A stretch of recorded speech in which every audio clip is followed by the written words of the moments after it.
Bonjour à vous, c'est Valérie Stromanger du site aimerenseigner-imonsite.com, site qui s'affiche juste à côté de moi.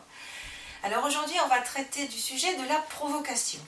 Tous les professeurs sont à un moment de leur carrière confrontés à de la provocation, quel que soit le niveau et l'âge de leurs élèves. Ça peut commencer très jeune, et puis après ça peut continuer. Donc, qu'est-ce que c'est que la provocation? On va d'abord voir comment l'identifier, et ensuite on va regarder comment faire, et surtout ce qu'il faut faire ou surtout ne pas faire. Bien, alors qu'est-ce que c'est la provocation?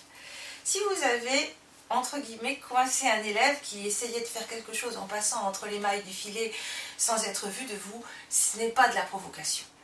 En revanche, si c'est une action qui est répétée, mais surtout faite à visage découvert, public, il faut qu'il y ait du public autour des spectateurs autour du provocateur, alors vous êtes vraiment dans le cas de la provocation.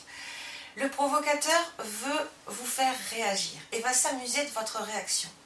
Quel est son objectif? Alors l'objectif le plus flagrant qu'il partage avec le reste de la classe, en fait, c'est d'interrompre le cours. Pendant ce temps-là, on ne travaille plus, on est au spectacle, on attend que ça se passe, hein, donc il se passe des choses, ça peut d'ailleurs être très amusant. Donc, arrêter le cours.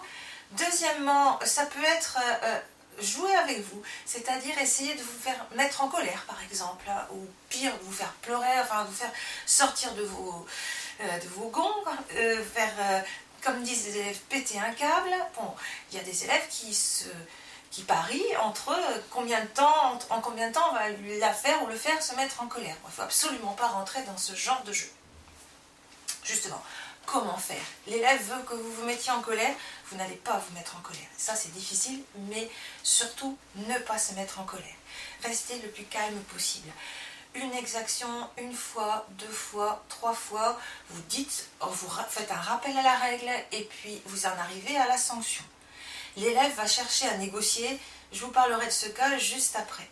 Parce que, juste après avoir fait la sanction, vous raccrochez sur les autres élèves.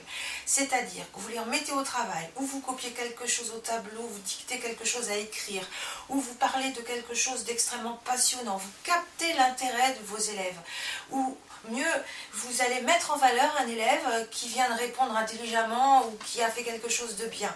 Comme ça, vous réappropriez votre classe. Mais l'élève n'en a pas fini avec vous parce qu'il veut négocier. Et c'est là qu'il ne faut pas rentrer dans le jeu.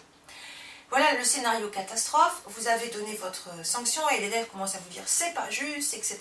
Et puis vous allez vous justifier. Mais si, parce que, mais non, parce que, ça va faire une partie de ping-pong, le reste de la classe regarde, ne travaille plus et vous êtes perdant. Donc il faut interrompre ça. Comment interrompre ça? Eh bien, la première solution à laquelle on pense, c'est de dire je romps la conversation. Donc non, je ne t'interroge pas, hein, tu n'as plus la parole, je continue avec la classe. Mais si on fait ça, on passe devant le reste du groupe d'élèves pour quelqu'un qui n'est absolument pas à l'écoute, qui veut, voilà, on a une victime là toute prête dans le fond de la classe. Non. Donc, une des stratégies à adopter, et c'est une stratégie qui m'a beaucoup aidée, et c'est pour ça que je la partage avec vous, c'est de dire ok, tu as un souci avec moi, c'est pas un problème, viens m'en parler à la fin de l'heure. Je m'engage de passer du temps avec toi pour qu'on puisse régler le problème calmement. Mais en attendant, on travaille. Et on travaille.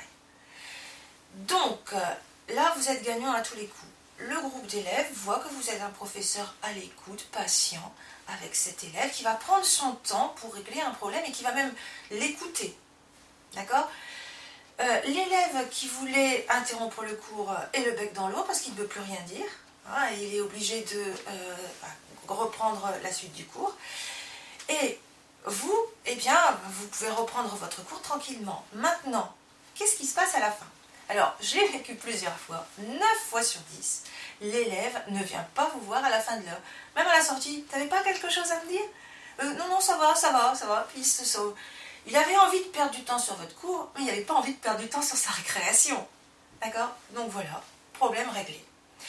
Et ça passe l'envie à d'autres de vous provoquer. Vous n'avez pas été sa marionnette, son jouet. D'accord? Évidemment, comme d'habitude, il n'y a pas de solution miracle. Mais je vais vous avouer que ça m'a bien aidé. Si vous avez d'autres hypothèses de solutions pour cette même situation, n'hésitez pas à les mettre en commentaire. Si vous avez aimé, n'hésitez pas non plus à me mettre un petit j'aime. Et en tout cas, je vous souhaite beaucoup de réussite dans vos classes et je vous adresse mes pensées les plus fraternelles. À très bientôt!